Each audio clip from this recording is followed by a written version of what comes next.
அதே போல நம்மளோட அடுத்தபடியா சந்திரன். சந்திரன் அப்படின்னு எடுத்துக்கிட்டிங்கன்னா இவர் நம்மளுடைய உடம்புக்கும் மனசுக்கும் அதிபதி.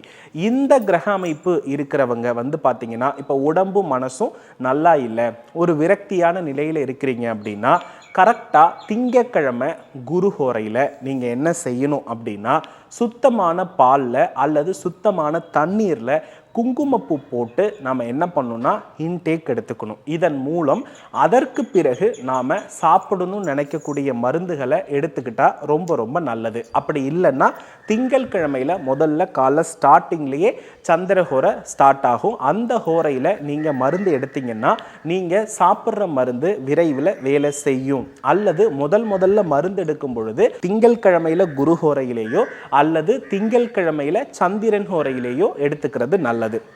காலத்தையும் நடத்தும் வேழமுகன் அந்த கைலாய தலைவனுக்கு மூத்த மகன்.